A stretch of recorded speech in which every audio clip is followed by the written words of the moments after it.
Hey everyone, welcome back to the Ceres podcast. In today's episode, Kelly Barnes is joined by George Morey from Knight's Fish Restaurant in Glastonbury. George is a fifth generation operator of Knight's Fish Restaurant, a 116-year-old family-run business. That's why I took a gap there. I had to think of those figures and not say 160, but 116 is massive. He was originally uninterested in the trade, and George grew into the role through hands-on experience and a deep respect for his family legacy. He's now managing the business, and he blends tradition with modern thinking, driving innovation, embracing efficiency, and leading Knights to win Fish and Chip Restaurant of the Year in 2024. And that's essentially how I met George, because we went to Norway together because we won NFFF Supplier of the Year in 2024, and we got to know each other a little bit over there. And I must admit, I actually quite liked him. He's very thoughtful, considerate, very funny. He makes me laugh a lot. Actually, he's a really nice guy, but he really cares about the industry. So I think him and Kelly do an absolutely great job having a good chat on this podcast. So I hope you enjoy that. George is brilliant. Kelly's all right too. So yeah, enjoy it. At Ceres, we know that understanding your numbers is a key to success. And that's why we've built a powerful suite of calculators to help you break down costs, track margins, and maximize profits. The fact is, if you don't know your numbers, you're flying blind. And these tools help give you clarity, so they help you make smarter business decisions. Take control of your business today. Visit www.ceres.shop and start running the numbers. Now, let's talk about what really truly defines Ceres, and that's our natural batter mix. From day one, it's been the foundation of who we are, crafted with not one, but two premium British flours and a unique blend of raisin agents to deliver the balance of crispness and texture. No one wants a batter that's hard and crunchy. We've refined ours to be light, crisp, and consistently perfect. What makes it even better is that it's completely unseasoned, giving you full control to add your own seasoning or boost it with our pre-dust number 2, which boosts flavour and adhesion. Whether you run a takeaway, restaurant, delivery service, our natural batter mix adapts to any operation without any artificial flavours, any artificial colours, or any preservatives. It's proudly made in the UK using 100% British wheat, 100% British wheat from the Essex area as well, I may add. It supports local farmers, and it aligns with our commitment for sustainability. We're so proud of its British values that even our paper sacks that the flour comes in are made in the UK. Are you ready to take your battered fish to the next level? What are you waiting for? Get next day free delivery at ceres.shop or order from your favourite wholesaler. And if you want exclusive industry insights, special offers, competitions, join our mailing list. All the links will be in the show notes. Now, let's dive into Kelly and George's conversation. I hope you enjoy it.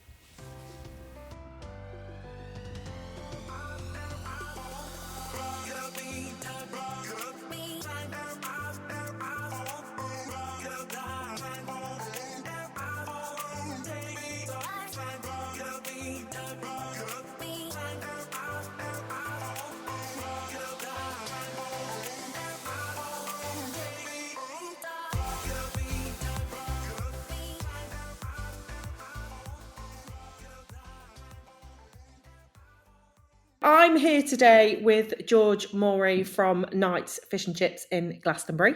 Hello, George. How are you? Hello. Well, how are you? Yeah, very well, thank you. Very well. You're very lucky today. You could have had Stelios, so I know. I was overjoyed to hear that he was going to let me at you instead of him, which I get sick of him quite often, but there we go.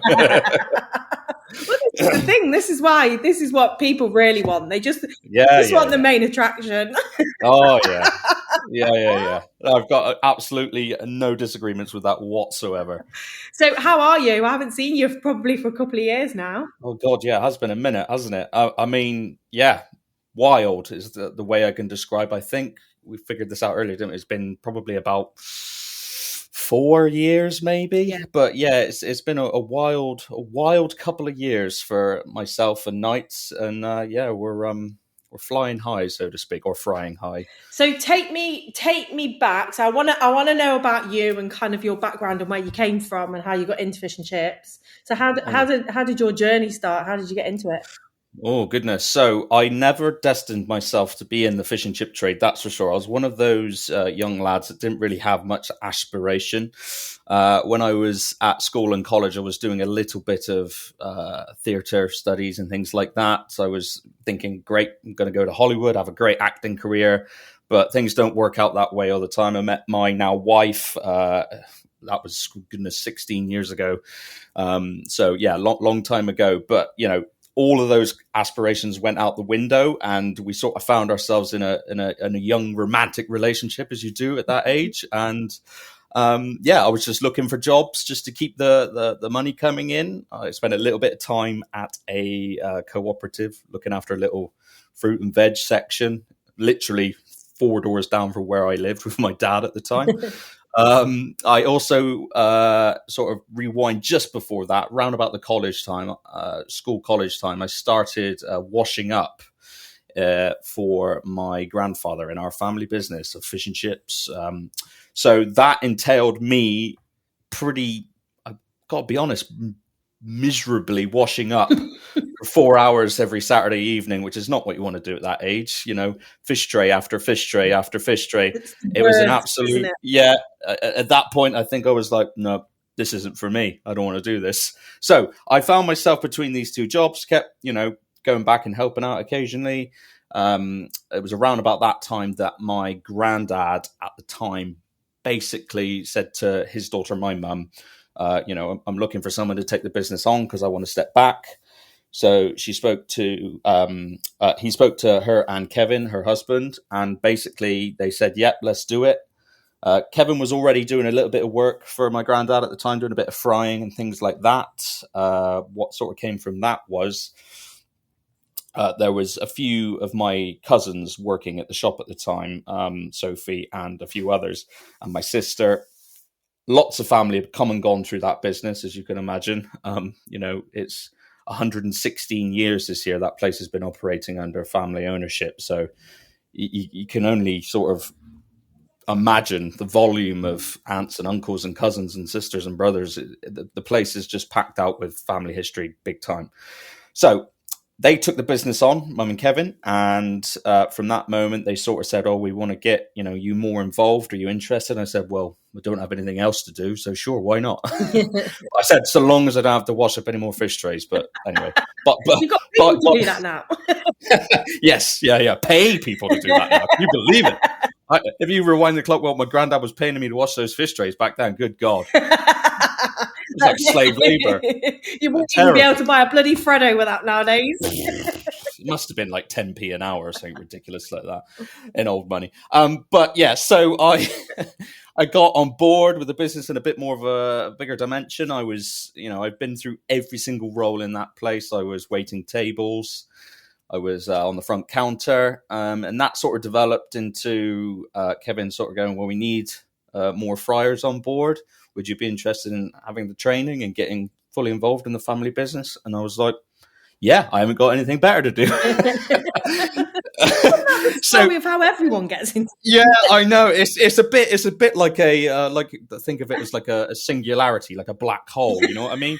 You're on the outskirts of it, and all of a sudden, before you know it, you're in it. You know what I mean? And you can't escape. There's no getting out. Yeah, exactly. But I mean, over time, I gradually grew more and more attached. Meeting customers, talking to people. The thing with Knights is, for us, or for myself, I should say, is, it's a family dynasty. Like, we've been going at this for, like I said a minute ago, 116 years. So to have that sort of in your background, and you're part of that family, I'm 5th generation. So there are people like, oh, are you Bill Knight's grandson? I'm like, yeah. Oh, and they tell me lots of stories about this, that, and the other. And even about my great grandparents, there was customers coming in telling me about their tenureship and things like that. Stories, just to name an example, there was a chap quite old then. He's probably passed away now, sadly, but he was coming in telling me, I used to come in when I was a little wee lad, probably at the age of 8 or something crazy back then, wasn't it? Yeah. And use the manual chipping press and chip all the chips for him in the morning. And I was there for 3 hours, chip, he said. And, I used to get, I don't know, a copper or whatever the old money is. It wasn't a lot. I don't even know if he got paid, but those sort of stories touch me, and I am the sort of person that's so grateful to have, and I do like a bit of history. I'm quite a history buff, really. I do like to look back at things and go, wow, imagine. And that's what I can do in this workplace. I can look back and go, wow, imagine.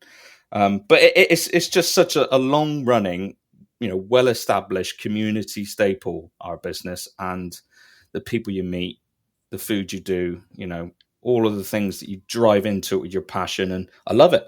I absolutely love it now, So at the moment, your role, what's your role within the business? You're the manager now, or are you? Yes. So I manage the business, but, I'd be a fraudster if I didn't mention the fact that Mum and Kevin are still very front line in the business.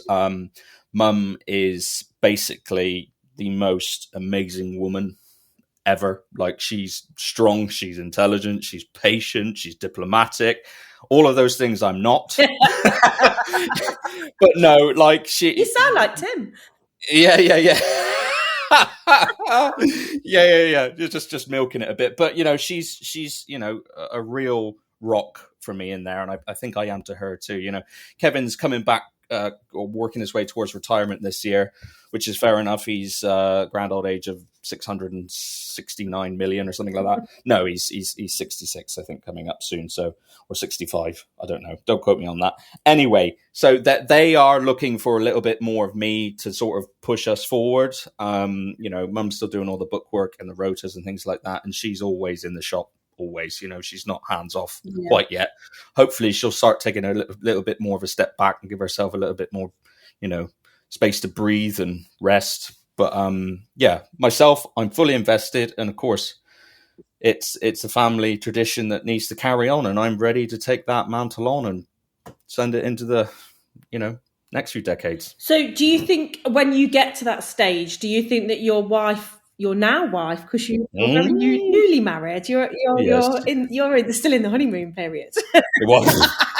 Well, is it? It doesn't feel like it. I promise it gets better. You just throw things that hurt less. That's all. So, do you think your wife will come into the business as well? My wife, again, another formidable, intelligent, fantastic woman, and I do mean that. She's, again, my home rock. She looks after my mental stability, because fish and chips, it's hard work, as we know. It certainly drains you, specifically when there's a lot on the line for most of us. It's all small businesses, family businesses that, that are our lifelong income, therefore we have to make it work, or we change everything, drop everything and start all over.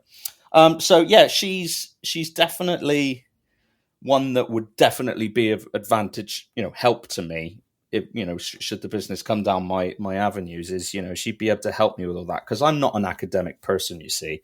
I was terrible at maths at school, and, genuinely I didn't have that much interest in being academic. She tells me all the time I'm good with words and writing things and all things like that, which is great. But, you don't pay in words, do you? No. You pay in money, and that requires maths, and you need to look at your margins, you need to look at your profits, your gross, your net, all of it, and understand what the business is doing.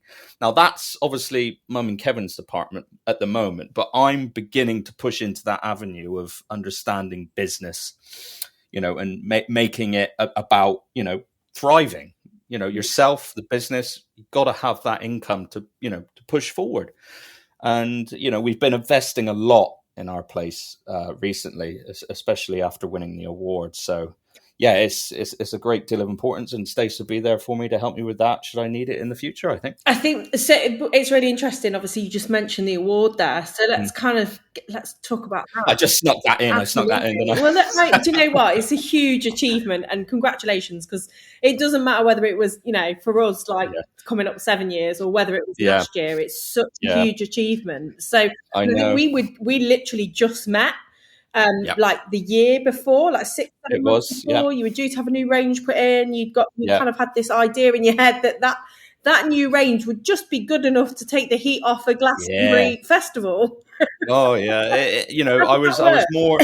I was more obsessed about making that range, make us good, than I was about, oh yeah, don't forget you entered the award as well, I remember But that conversation really well. Like you were sat around the yeah, table, and I think that was one of the first events you'd been to, was it? it was one of the first. I was talking to my wife earlier today. I said, oh, I'm with Kelly today, and she was like, oh, who's Kelly? I was like, do you remember we were sat on the table with her at the first KFE ball? And she was like, oh, yeah, vaguely. And I said, I showed her, or you showed her, your engagement ring, because we'd just gotten engaged like a week or two before. So you were very interested in that. And then also, and she couldn't lift her hand off the table because the rock was so heavy. Absolutely not. That's not the case. But the the interesting conversation that came of that was, oh yeah, so what are you doing, with your business? And we were talking about the new range, and I distinctly remember saying to you, you're like, oh, I can't wait to basket fry. I'm sick and tired of this free frying nonsense. And you were like, oh well, it doesn't get any easier. And you were trying to break me in gently, thinking that this basket solution was going to solve all my problems. But then, now my shoulder is absolutely knackered. I can see what you were trying to tell me at the time.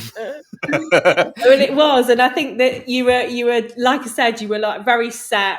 Glastonbury was obviously so huge for you guys, and you have is it a Druids festival? Is that what it is? Is it? Hey, if there's a festival of anything, Glastonbury does it, and I mean that. Like, there's something like 40 different religions in Glastonbury. And I remember you saying, so you were like, that was kind of your main focus then, but then the awards came along. So tell me who was the main driver into getting you to enter, and how did that process? Well, that dates back quite far actually, because I think we first entered in 2018, which is the year that you entered and won, wasn't it? We were 2019, but we did enter in. That's it. It's always confusing, isn't it? Because it's the year after, but you enter in the anyway. Yeah. So that was the first time we went in, and I did it on a whim. I was just sat there one day in the morning, just looking at all the feeds and general things like that. And I was maybe 3 years into my frying life at the shop, and I was just like, how do I get this place moving? Because it was just stagnant. It was, taking maybe, I think at that point, something like 9,000-10,000 a week. So it was quite small scale. And I was like, we need something to do here. So I just put an entry in on a whim. And this was when Seafish were running it. We got top 20, I believe, that first year. And I was like, oh, wow. So I sort of showed Mum and Kevin. They were like, well, when did you enter for this? I said, oh, I just did it on a whim. They were like, well, how did we get top 20? I said, well, I did try. Like, I put in all the stuff about the shop. I didn't just go, we're a fish and chip shop with a restaurant. That's that. No, genuinely put in all of our, achievements over the years and things like that. But yeah, so that was the first time. The second time we was the next year after that, which was the one just before COVID. So we got top 10 that year.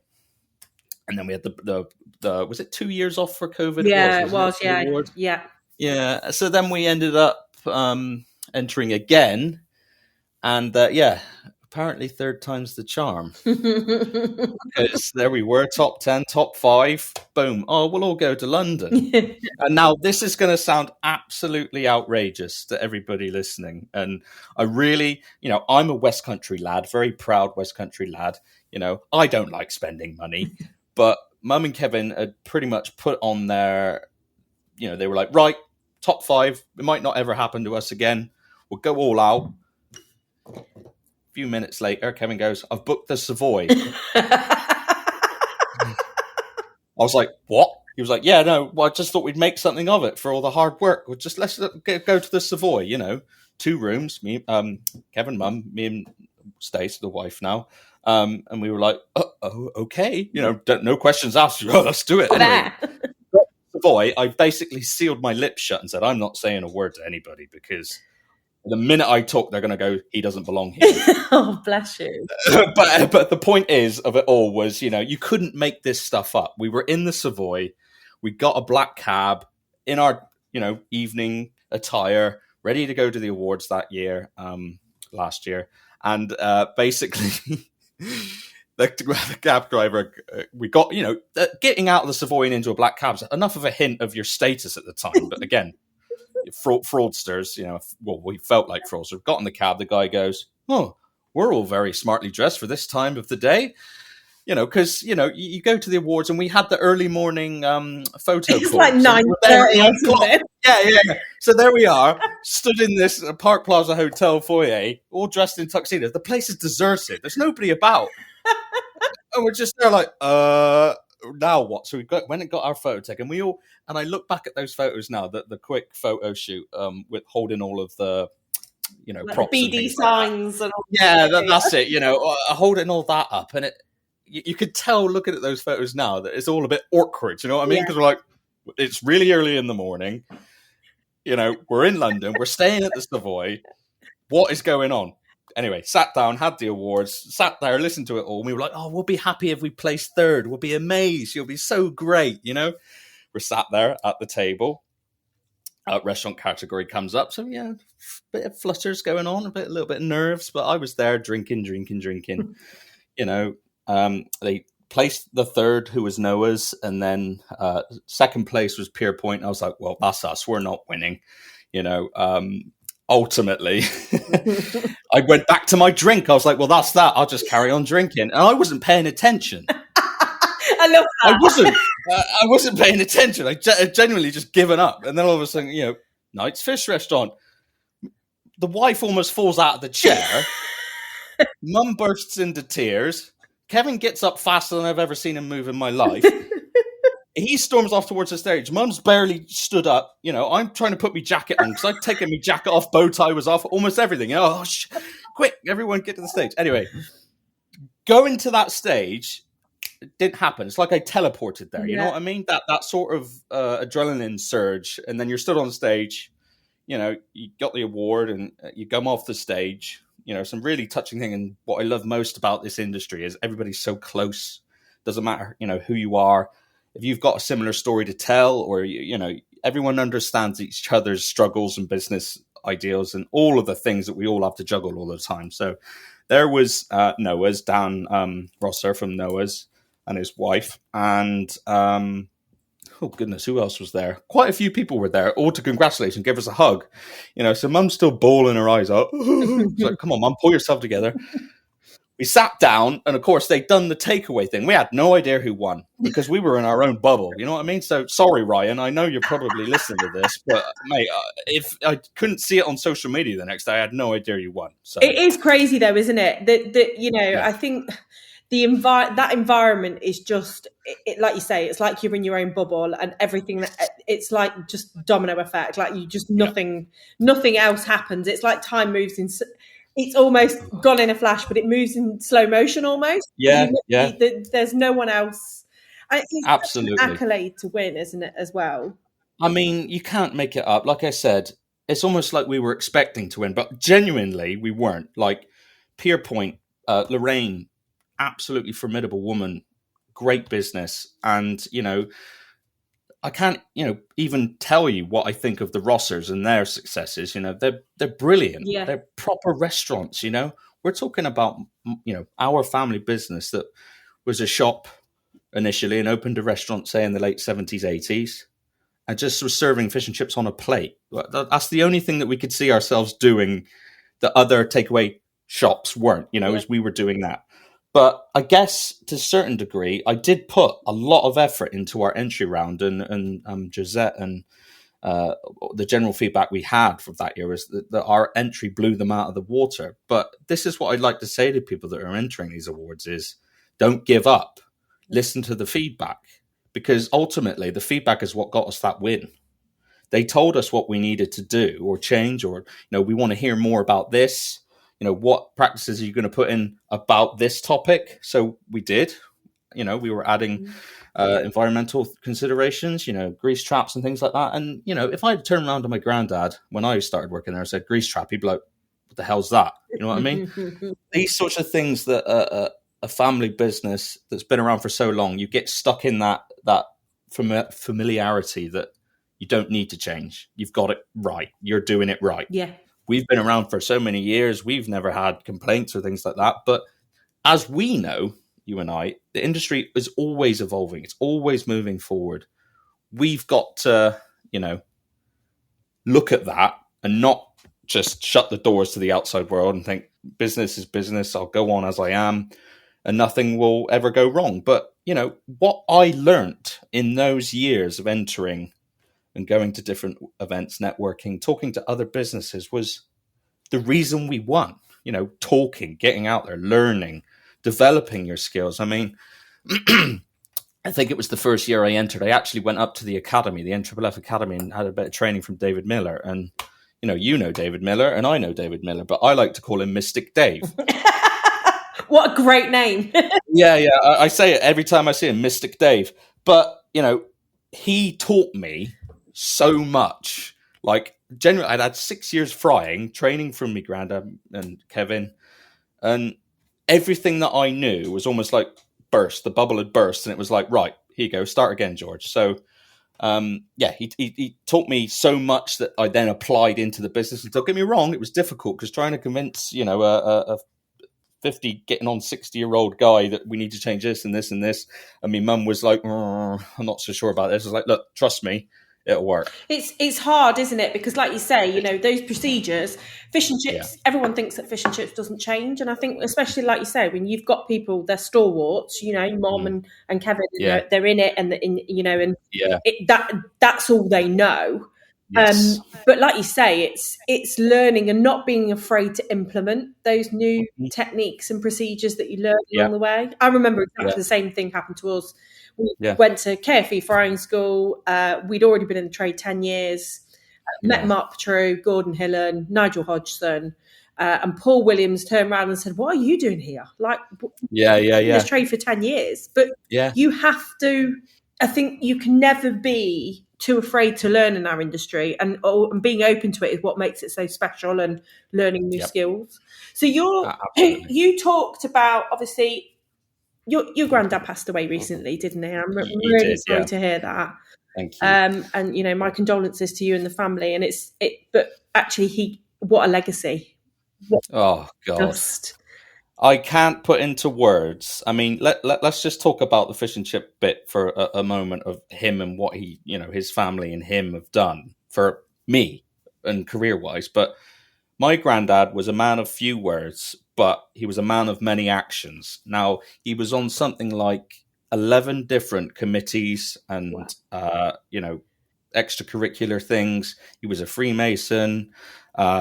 He put his heart and soul into Glastonbury as a town. Now, the family business side of things came, a little bit of background. My granddad was quite young into his family unit. So he was quite a bit younger than his brothers and sisters. So his brothers and sisters came through the business first.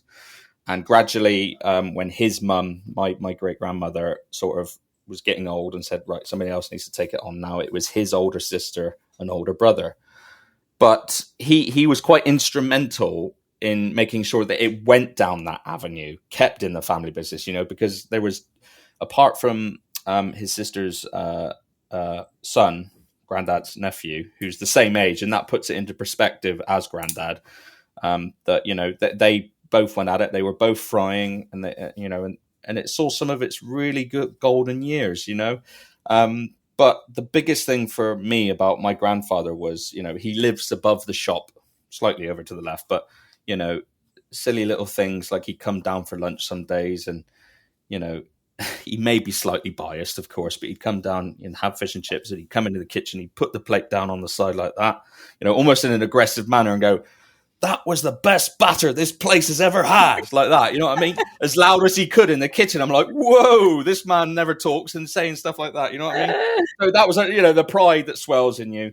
But what a legacy to leave behind. And genuinely, he was a massive inspiration for me because, if we can all go through life and do the things that he did, and feel one or two of those footprints just for a moment, the world will be a better place. Absolutely. That sort of gentleman approach to everything.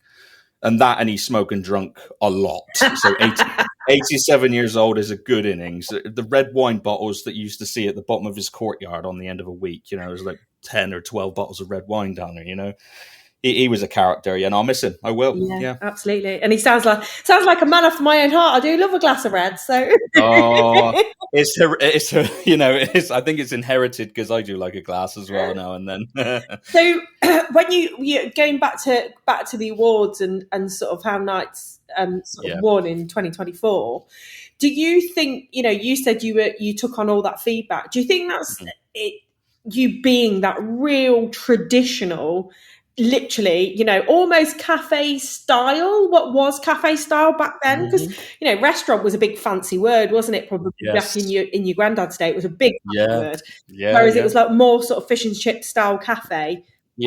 Cup of tea, bread and butter. That for me is the essence of a fish and chip restaurant. Would you say that's what Knights is? So we like to sort of hark back to, you know, sort of traditional times, where, you know, the good old fashioned, you know, waitress service, and, you know, a fairly basic, simple setup of how you order and everything else like that. Over the years, the place, you know, developed more into a restaurant. But at the beginning, I can imagine it was just like that, to be honest with you.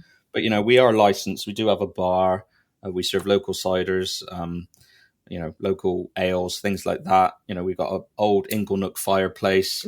It's a very quaint, you know, building, 15th century, really low ceilings and beams everywhere you go. You turn your head, you bang your head, you turn around, you bang your face. You know what I mean? It's one of those sort of places. A really old stone spiral staircase at the back that leads up to the toilets. It's rustic. It's genuine. It's authentic. You know, it's a bit like looking back in time and going, wow, you know what I mean? Yeah. And the building is ancient, you know, it's listed, so there's the complications that come with that, but there's also, you know, we touched on it briefly earlier, is, you know, getting the new technology and the new range, all of that becomes a bit of a headache, because, you know, you've usually got these big square rooms that are ranged and going, no problem, nice big open door to bring the range into the shop. But no, we had several discussions on how we'd get a range in without altering the front of the shop, because the front of the shop is the listed bit. So that was the headache. But again, because none of the walls are straight, all of the ceilings are like that, you know, it's very challenging to look at that and go, how do I make this place keep that character, but also how do we make it more efficient? How do we improve? So a great deal of thought and effort went in, and I'm a bit of a practical man, really. I do like to get involved with everything I can, you know. I hate sitting still, so if I keep my hands busy or my head busy, I'm a happier person. Yeah. So, you know, I basically was drawing floor plans. I was using Google SketchUp. I was learning this, that, and the other, and getting the blueprints of the range and going, okay, well, that leaves, you know, 59 centimeters to the side of the range that the staff can get through. And, you know, the counter was too far over this way, so now the counter needs to come back another, you know, 12 inches. Simple things like that actually I can look back at now. I mean, that was 2 years ago. And go, I'm so glad that I spent the time doing that, because things just work. Yeah. You know, don't get me wrong, the staff are all still colliding into each other like, you know, asteroids in an asteroid field. But that's just fish and chips, you know. It's just organized chaos. It is. There's probably I always think there's too much touching behind my counter. I'm like, if you don't want to be touched, don't come and work here. Yeah. We talked about that in our Pod Squad podcast, and we were saying, yes, I did hear that. Yeah. You just, it's that environment. You kind of, you know, it's almost. I always describe it as ballet. Yes, it's kind of like graceful on the top, and then underneath, there's legs everywhere. That or rib dance. I'm not quite sure which. No, I think, you know, and of course you employ all shapes and sizes of people in the fish and chip trade. You know, so you bless. We've just taking on this Dutch guy, a very Gladstonian sort, so very free spirited guy, but he's Dutch. And we all know the Dutch are very tall people, and he is. So he doesn't really suit the building. So, you know, he's ducking everywhere he goes and things like that. You know what I mean? But, you know, it fascinates me that what the fish and chip industry employs, you know, it's not like we choose to do it this way. It just happens to us. We get these people in, and they almost have their own personalities that we skill up, if that makes sense. It's almost like you're employing, or we do anyway, we employ people for their personality, for their sort of, you know, their genuineness. Yeah. We don't want to force them into some sort of regimented, because fish and chips isn't that. You don't expect people to talk this way, make sure that, everything's absolutely flawless. It's about experience. It's about personality, personability for the customers, and just a genuine experience. I look back and we've had some real rotten stinkers of staff. Let's not beat about the bush there. Some real battle axes that oh gosh, thank God they're gone. But you do get some really special staff. You do, don't you? And I think that's what I love about it. Is so it's really interesting because that is literally how I hire. I always say to my managers, and myself, and do you know what? It was Leslie Graves who actually said to me, and I don't know whether it was something that I was either when she won the staff training and development, it was either that time or a conversation I had later on. She said to me, "You can't teach personality, but you can teach skill. Once you get someone with the right personality, most of the time you can teach them anything." Yeah, exactly. Do you find nowadays, though, that that's quite difficult? Because obviously the world's changed, right? We're living in a completely different world since we were at COVID. Do you how does that work out for nights? Because I know for us personally, it's it's becoming more and more difficult. Not to be rude, but not to find people with a personality, because that's being rude. I get it, and I feel like society is dictating more and more to potential applicants for any job is that you must act and talk a certain way.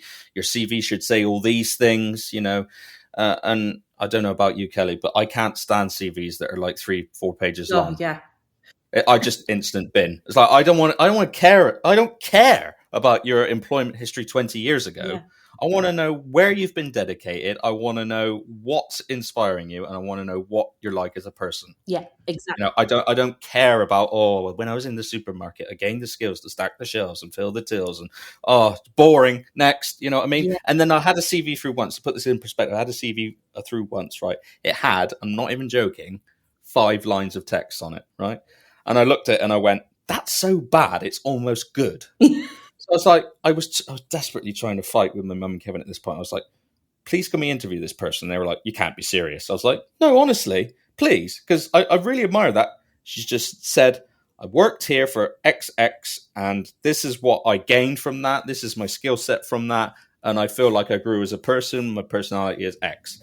And I was like, let's get her in. Right. And genuinely, it was one of the most nicest sort of genuine people I've ever spoken to. And I said, I like your CV, but I'm always worried it's not enough on there. I was like, no, if you turn into one of these 4-page people, you're doomed. We haven't got time to read that. And it's like 2 year. Yeah, 6 months here, 6 months there, 6 months. No. Yeah. And you don't want that. No. You're right. And I think it is something that they struggle with nowadays, though.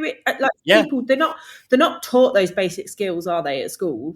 I always find that. They're never taught those basic skills. That's why, like with my kids, I'm like, you need to have a really good, if your CV is going to be good, make sure you're talking about yourself and the fact that I remember my daughter's uni interview and she was like, I've worked since I was 12, and they were like looking at her like, what? She was like, my mum and dad owned a fish and chip shop. They were like, oh, I get it. Yeah. You worked before you were allowed to work. Yes. And actually, on that note, I feel like fish and chips on your CV, and Kevin agrees with me on this, is fish and chips on your CV counts for a lot. Yeah. Any work in the fish and chip industry counts for a lot. Let's say in the average environment of employment, you think to yourself, okay, well, I go in my local shop, Chippy, on a Friday night, and the place is heaving, everyone's like flying around, but it's all working well, and everybody seems to be happy. You know what I mean? Everyone seems to be getting along and having a laugh. This looks like a pretty, nice place to work. So therefore, if you see that on a CV, or if I see that on a CV, I think, well, they've got person skills. They know how to deal with the dregs, but also the nice people. They also know how to communicate with people. It's a real confidence builder, fish and chips. And I used to be a shy, introverted lad. I mean, my wife can take most of the credit for bringing me out of my nerdy cave when I was at school and college. But, the shop, the business, it taught me everything about who people are, what people want, how you should present yourself to people, be yourself, but show respect, And, we could go on and on about the state of certain things and, people's attitudes towards other people these days. But I genuinely think anybody that has history in fish and chips is a nicer person. I really do believe that. Yeah, I think so too. I absolutely agree, because I think it teaches you it teaches you how to be calm. It teaches you the pressure of an environment. Exactly. Again, not to bring my daughter into it again, but she's doing midwifery. And the fact that she able to stand on her feet for 13 hours, she learnt that in fish and chips. It's stamina, right? It teaches you stamina. Yeah. They don't get that today, right? No, my wife's always shouting at me, like, if we go for a walk somewhere, a walk to town or something like that, she's like, can you slow down? She's there, like, out of breath, and I'm, like, almost 100 yards ahead of her. And I'm like, oh, shit, sorry. You know what I mean? And she's like, why do you walk so fast? I was like, I can't help it. To walk from the bottom of the kitchen to the top of the kitchen, when there's 200 people waiting to be served, it's like, come on, move faster. So, like, my stamina's up there, Yeah, so you're like, a light brisk walk is the only thing that gets the blood pumping. Anything slower than that, and it's like you're sat still. So there we go. So what's your favourite role within the business? Like, what do you enjoy doing the most? Because obviously, I want to touch on what you said earlier, because I think it's really interesting. Yeah. But yeah, so what do you enjoy doing most in the business? So I am quite an advocate for innovation or just bringing things up to an efficient level. I look at things in the business and I'm going, why are they doing it like that? That's such a slow way of doing it. So I look at me mum, and she'll laugh at this when she listens to this, but let's just be out with it. I was bullying her into getting a vegetable slicer prep machine, right? Because she was making coleslaw 3 or 4 times a week by hand on a mandolin. Oh my God. So I looked at her one day and I said, you need to get a machine. She was like, no, it'll change it. It'll be the consistency will change, blah, blah, blah, blah, blah. All it took, right, after maybe 6 months of bullying her into getting it, was I showed her a video of one of them in operation, of somebody doing a load of cabbage and a load of carrots, right? And she goes, huh, like that. When she makes that little huh noise, I've won. Anyway, I take this idea to Kevin then, and I go, look, if we get one of these, you can then start looking at, making our own tartar sauce and other menu options. He was like, yeah, do it. But, normally he's the bank manager, like what I like to call him, is I have to go to him if we need to spend money. And if mum goes to him and says we need to spend money, he goes, no. But if I go to him and say we need to spend money, he's like, oh, yeah, I think that's a good idea. So that never helps. That's a bit yeah. I'm the tiebreaker in these situations, because I'm the manager, but they're both directors. They have the final say, but all of my ideas have branched through them. Yeah. So if they say no, it doesn't happen. But also at the same time, they never say no. I just got to bully one of the other of them several times over to get my way. But that's what I enjoy the most, is literally just sort of working smarter, not harder, bringing in things that help. I mean, Kelly, to paint the picture, when we won that award, we were still on printing tickets, right? Wow. So, of course, we are a restaurant. That's what we won. That's what we were, renowned for. But we're a takeaway too. Yeah. So you can only imagine the surge of our takeaway as well when that award came. Yeah. Now, we're not quite up in the levels of, Ryan, where his trade went up like 60, 70% or something like that. At Ship Deck, it was, 30, 40%. But we were already up on the previous year by about 20 or 30% because of the new range. Our food output was going up. So you can imagine the ticket machine on a Friday night. There was like 50 tickets and all these tab grabbers around the room. You know what I mean? You were running out of tab grabbers to put these tickets into. And you were going, oh, we're on order 62. Down at the other end of the kitchen's order 180, Wow. Oh, God, you think we're going to be here all night. But it was a case of, okay, we need to act now. So the May and June was a very fast-paced month of getting in things to help us cope. So we were still working out of chest freezers. We didn't have any walk-ins whatsoever. So Kevin took that upon himself to get that sorted. I'm glad he did, because, let's put it in perspective. We were probably looking at about doing 8 to 10 blocks a week before we won the award. That went up to something like 20 or 30. Wow. So instantly we needed more stock, and we had nowhere to put it. So that had to happen. New technologies. We had to get a reservation system, because my mum, and this is what I mean, I'd sit there and I'd watch her work really hard for an hour. She'd be drawing. She'd be drawing the restaurant, right? With all the tables and all the numbers. Yeah. No, every day. Oh my God. Every service. Drawing a table plan, right? And putting each name on each table and going, that's 12. And then she draw another picture. This is the second seating. I'm like, what are we doing, people? Right? And bearing in mind, my mum's background is in coaching in sports. She was a very good netballer and an excellent trampoliner. She taught at Millfield School. So she has no hospitality background. Yeah. And she's like me. She was washing up for her grandparents when she was young, sort of thing. So no background there whatsoever. So I'm the thinker. You know what I mean? Yeah. I think. So I said, right, Mum, this is unsustainable. You're sitting here for an hour drawing pictures. You know what I mean? It's mad. I bet she's, I bet she's literally like, what the hell was I doing? But it's the same story with that veg slice machine, right? Because I would say to her, look, you're working too hard. We need to simplify this. Oh, yeah, but this will change and that won't be right. And I was like, so I said, nope, I'm putting my foot down. I said, we need a table reservation system. So anyway, we got on board with that, got that in, saved us a great deal of headaches. You know, it just auto ran itself essentially, and is the backbone of our restauranting now. You know, this system that basically allows our customers to book without us having to even look at it until they walk to the door and go, oh, I booked for, yep, there you are. There's your table. Take a seat. You know, wow.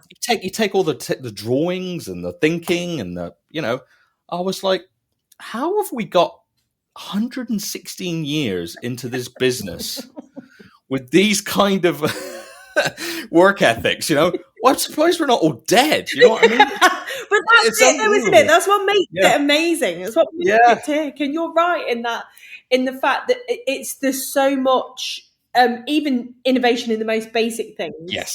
But that's what fish and chips is having to move with the times so quickly.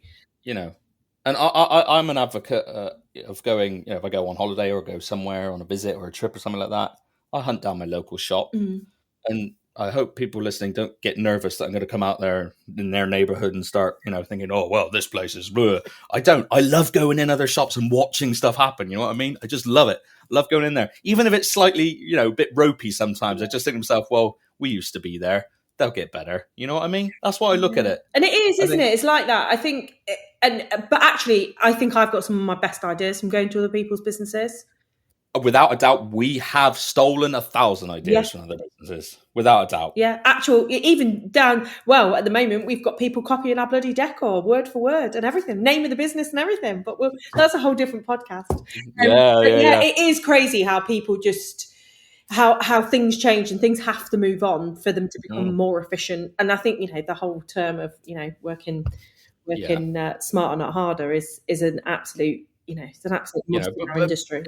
Yeah, to go back to the original point of what I enjoy the most, genuinely, I just love going to work now. And that's what that award did for me.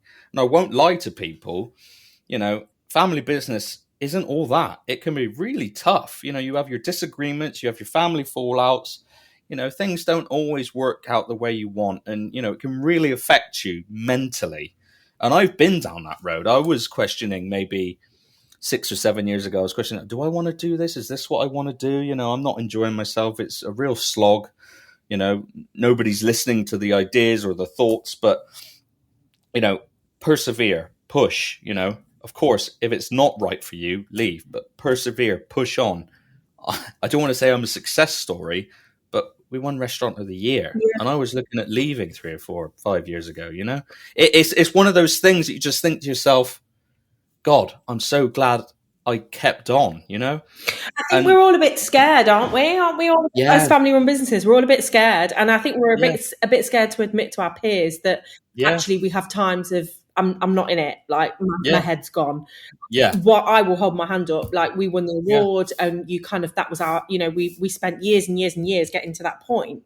Mm-hmm. And then we won it, then COVID hit, then it was like 3 years of survival. Then we both, you know, came out of it and I was like, I don't know what I'm doing with my life. Like, I'm 41 years old and I don't know where I'm going. And it's not being ashamed to go, do you know what? Fish and chips isn't for me at the moment. I've fallen back in love with it recently. Yeah. And it's important to be able to express that and not feel like you're being judged, I guess. I always liken it to the sort of thing that you just think, you know, for me, it's easier to look at the bigger picture because it's a family business of 100 years.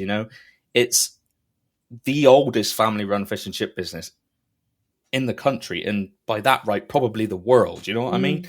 We're not the oldest fish and chip business, but I can trace our roots back to 1895. The place was selling fried fish in the 19th century. That's incredible. What the hell, Bearing in mind, fish and chips was, sort of first penned in this country in like 1870 or 1880 or something like that. We're talking 10 years after that. We were open serving fish and chips in a very small town in Somerset. Hello. Somebody was like, I like the idea of this. Yeah. And off it went. And who, the lady that opened it, Elizabeth Hockey, her name was. I wonder if she's sort of going, bloody hell, that place is still going. Isn't that incredible? It's mad. And I've looked back at all the census stuff and things like that, but she was a rug maker before she went. Yeah, she went. She was making carpets and rugs. So I don't know what happened in the carpet factory for her to go, I've had enough of this. I want even harder lifestyle. I'm going to start selling fish and chips. Isn't that like the almost the epitome of what fish and chips is, though? Like we all start out in these different jobs, job roles. I'm going to be a rug maker. No, I'm going to go and fry fish and chips. It's like I think that's it. You ask anyone, what did you do before fish and chips? And you're like, oh, really? Like, yeah. Wait, you care about that? Yeah, I do. I find that fascinating, like you say, that people just kind of, it's different backgrounds, isn't it? Completely different backgrounds. Yeah, exactly. So what do you see? Obviously, fish and chip shop of the year restaurant, fish and chip shop of the year restaurant, 2024. Mm-hmm. What's next? Where do you see yourself, and where do you see Nine? So, I am an ambitious person, but I'm also realistic. Now, we barely coped with the increase in trade.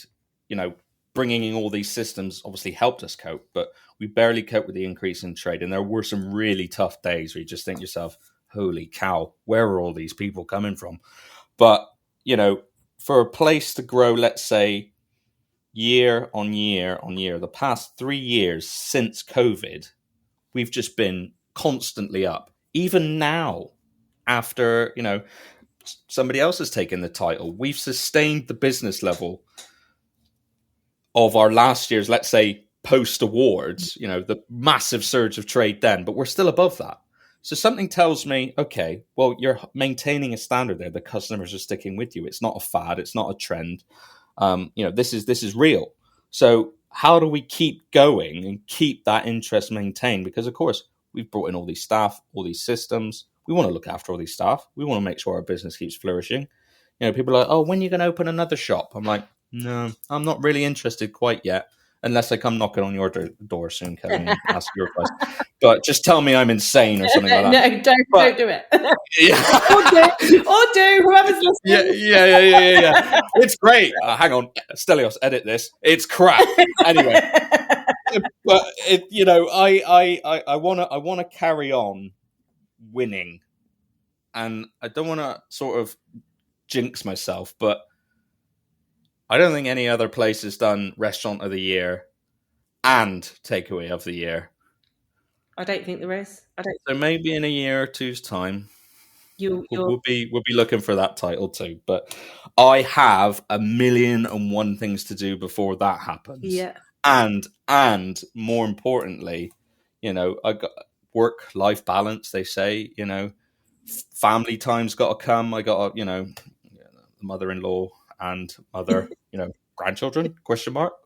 Well, yeah, hopefully one day. Oh, you're young as well. You're like, yeah, I know. Loads of time. That's exciting. I don't feel young, but maybe I am. But anyway, so that's the plan, and I genuinely, attribute to me granddad in a certain extent. We at the awards, I digress a little bit, but at the awards, we went off to the corner of the room. I don't know whether this was when Ship Deck was being announced as the winner or what, or whether it was over. Who knows? Nobody knows. But we went over to the corner, me and my mum. My granddad was in hospital at the time. He was quite unwell then, but, he pushed on. He was a soldier. He kept fighting and fighting and fighting. But he was in hospital, and mum's sister was there, my auntie, and we called up, and she was like, oh, do you want to speak to him? We were like, yes, please. Anyway, mum picks up the phone. She goes, on a video call, sorry. And goes, Dad, we've won, right?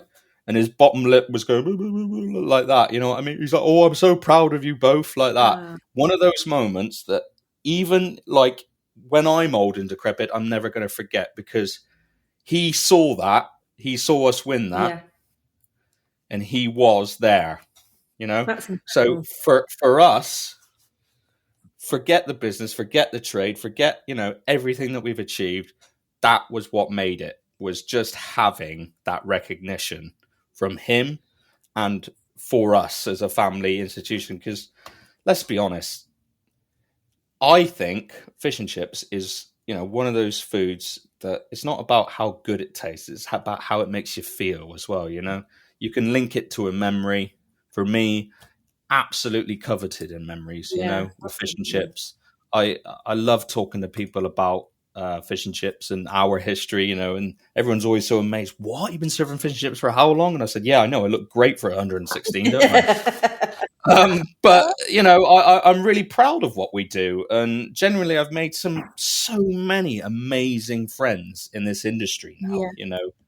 That trip to Norway, listen, whoever's vying to line up for the next year's awards, you know, it's amazing. And those about to go on that trip, it's amazing. You meet so many great people. You share some really good ideas. There may be a few drinks involved, but I just think that's the industry in general. We all need a drink every now and again just to survive. Yeah.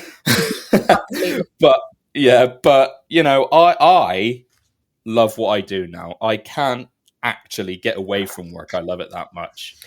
I just love what I do.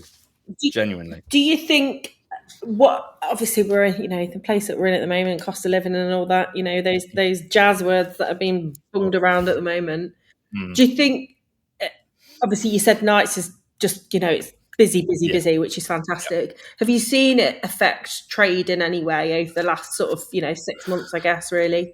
So I for me, I've definitely noticed a switch. So, you know, fish and chips, of course, is always going to be the number one on our, you know, our sell list, and it's going to be our money maker. But I'm noticing people choosing the smaller portion, the mini cod, the smaller chips, right? There used to be a time, and this is genuine now. So in our peak season, we used to do, say, I don't know, 13, 14 bags. I mean, it may not seem like a lot, but that was 5 years ago. Okay. So now our trade is almost, what did I say? 30% up on the years before. And then the award, we're about 20, 30 again. So we're almost 60% up, but we're doing less bags. So that's what I've noticed, is as our you know, our potato volumes have decreased, but our trade has gone up. Yeah. So that can only tell me one thing, is that people are, you know, going for the smaller option. It's just a simple, you know, summary of that. But yeah, the fish price situation and the lower quotas, it is a challenge for all of us. And I mean, you've got to be prepared to, you know, have an absolute horrific price in mind, but don't fret, because for me, and my short experience of fish and chipping is, we have, and it's easy for us because we're a restaurant. It makes it slightly easier. So I don't want to sound like I know everything, but you know, we've been getting a lot of fresh fish in, and putting it on special. Now, the majority of that goes into our restaurant, but our online orders, fresh, where you're able to mark it up and put a bit more pizzazz on it. You know, over the counter, your staff, they don't always have the time to explain things to customers, especially when the queue's out the door. So having that online feature to describe what this fish is, how similar it is to cod, it seems to have, you know, and I just yesterday I sold 9 pieces of saithe. Wow. So on a Tuesday. So that was a first. I'd never seen that before. But the price point of that was absolutely brilliant. It was a great margin for us, but it's better for the customer's wallet. And if they're enjoying it the same, what's the problem? So, you know, a couple of figures I have in my head at the moment that I can compare is, you know, frozen at sea fish at the moment, per kilo, we're about 12.78-ish. You know, and, you know, as they say, it's going to keep going up and up and up. We're at 16.60 probably in the future, maybe even 17.18. But the fresh fish per kilo that we're getting in at the moment, and I'm talking about haddock as well as hake and saithe, even the cod, Okay, fresh cod, skin on cod, but fresh cod. That's in the range of about £9 to £15 a kilo. It's a conversation that people need to be having, right? So I genuinely think, don't be afraid, to all these other businesses out there, don't be afraid to try it. Yeah. Try it. If you can mark it up, you can advertise it as fresh. You can say to people, look, this has come in, on the day boats, or this has landed in the UK, Grimsby, Brixham, etc. You can say, this was caught by X and it's, fresh. For me, that difference in price point there, sometimes cheaper. I mean, of course, that's on the cheaper end, that's the safe. But for the hake, which usually sits somewhere in the middle, it's about 12 a kilo. So that's already cheaper than the frozen at sea. Now, don't get me wrong, you won't get the same premium quality of that frozen at sea, the Norwegians, the Icelandics. That function is imperative for our industry. But as an industry, we do need to sort of adapt, evolve, and go, right, what are my other choices, my options? And we even get in whole fish sometimes because it's like an extra £1 a kilo cheaper. Of course, you do need a bit more knife skills with that, but don't be afraid, because even if you don't want to go on, a massive training course or things like that, YouTube. I was literally about to say, what YouTube can't teach you nowadays. I'm self-taught in most respects in terms of fresh fish. We've been getting squid in recently. I've been prepping that myself, selling that fresh squid. Absolute massive earner, that. Yeah. Especially species like cuttlefish, right? And this is quite advantageous to have now, is that cuttlefish is something like £3 a kilo, or is on our list, cheaper than squid. Wow. So, and I've not tried it yet, but I've in-house, but I have tried it elsewhere, and I can't tell the difference between cuttlefish and squid. No, I don't think I'd be able to either. No. And apart from the disgusting ink that they spew everywhere, and the prepping of it, explore into the seafood. Don't just sit there and go, I've got to sell white fish. I'm a fish and chip shop. Yeah, but you can sell seafood too, and you can make some money. I think people get scared though, don't they? They do. Yeah. I fully understand that. But just take the leap. Just try it. Yeah, I agree. It's one of the things that we did. I mean, it's. I remember running. Oh God, we've all been talking about sea fish and how they need to, jump back into our industry more and invest more in our industry. And I remember doing a tasting session. We've got loads of local fish in. I'm going back. God, I think it must have been 2016. Put them on silver platters, labelled them up, got them handed out, and we were like, we can really invest in it. Did they want bloody different species? They were like, no, I don't want that. I'll have it. They take it because it was free, and they tried it, and they're like, oh, it's lovely. I'll have cod, please. And you're like, I just wonder whether people are changing in the way that they look at things as well. It's not just about the price; it's the price and experiencing different types of food that are available, different types of sea fish that are available. Yeah, you're 100% right, because I feel like, if we'd have tried this stunt, 5 or 6 years ago, when the price point of frozen sea cod haddock was actually still decent, and affordable, customers would be like, why the hell would I want to try that when this is my favorite and it's not, expensive? But now we're being, not our hands are being forced, but we are, as an industry, looking across the spectrum now, and our fish supplier, quite a small company, but, he's saying he's had an uptake in hake and safe. Yeah.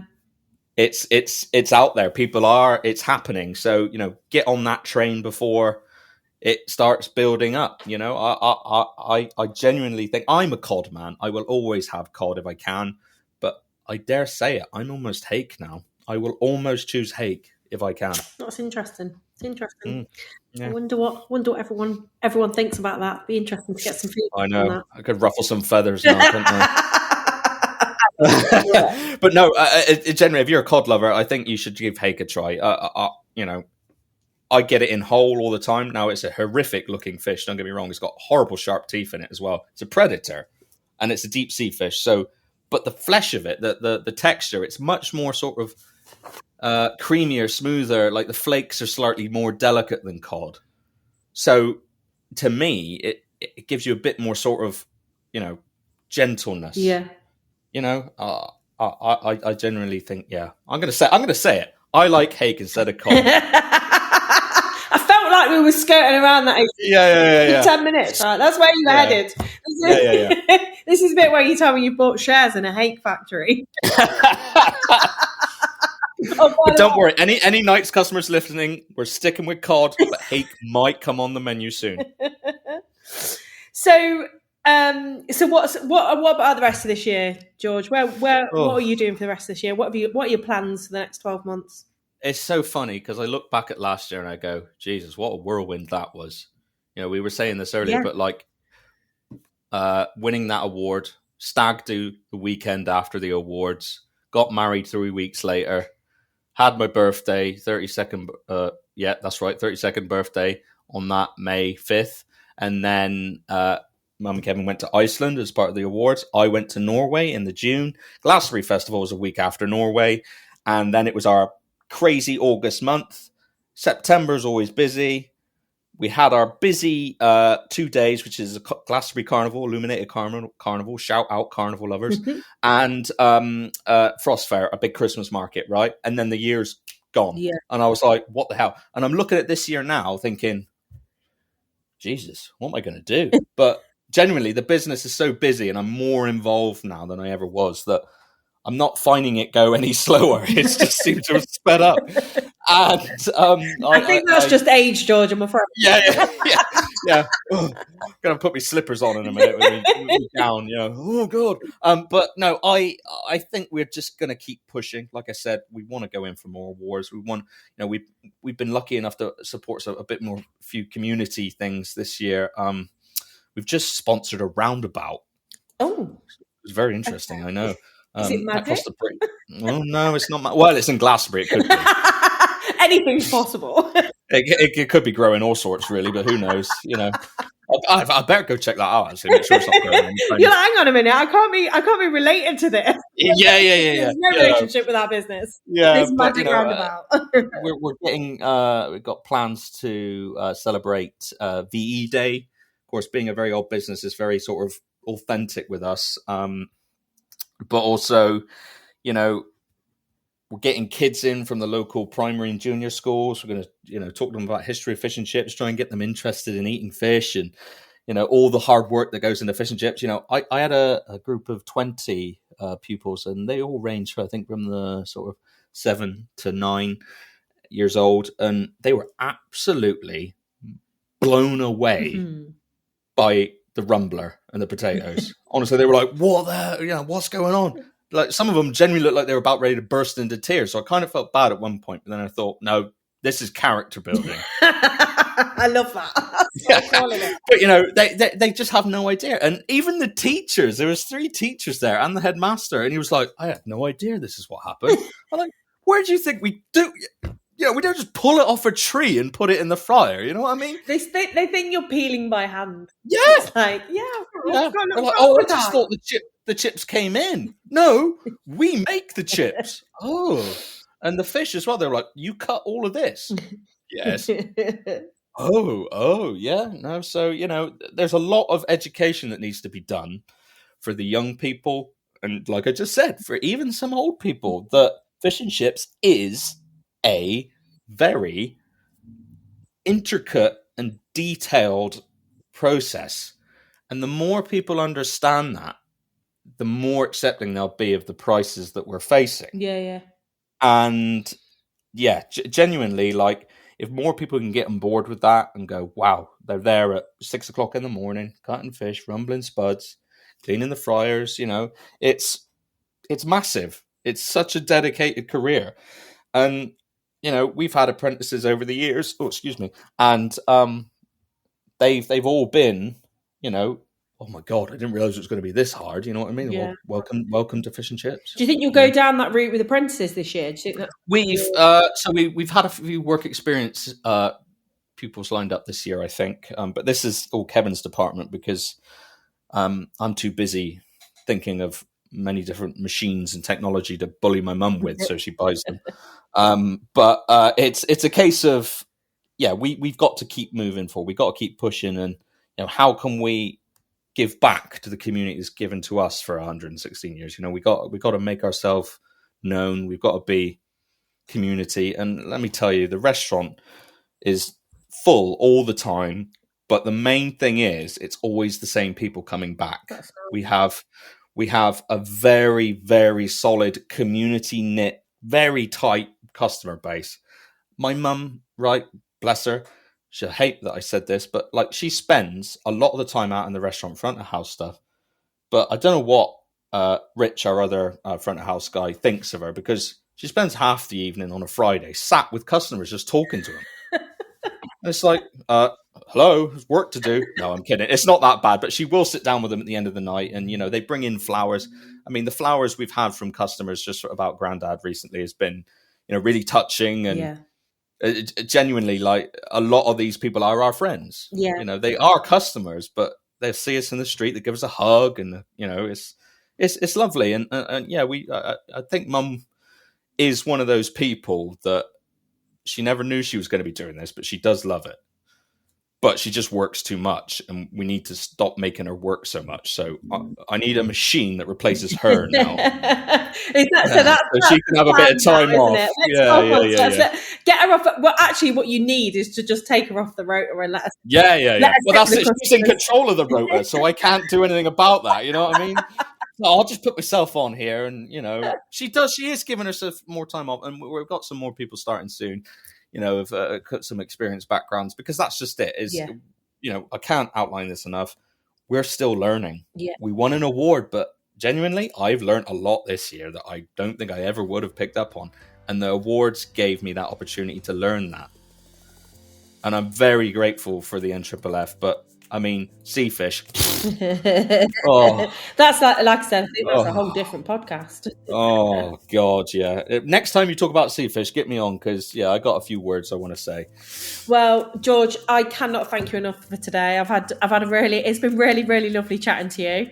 It's been an absolute pleasure. And hopefully we'll get to speak face to face and have a glass of wine or two.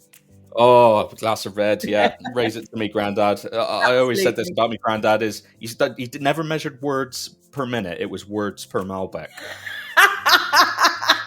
Well, exactly. I definitely think we would have got on well. So yes. Thank you so much for coming on today, and it's really nice to speak to you. And you, Kelly. Thanks. See you soon. Bye. Bye. That's a wrap on today's episode with Kelly and George. We'd love to hear your thoughts. What stood out to you? Join the Ceres podcast discussion group and let us know. At Ceres, we're all about supporting your business, whether it's with top quality products or valuable insights. If there's something on your mind, reach out. We'd love to hear from you. Thanks for listening, and we'll catch you on the next one.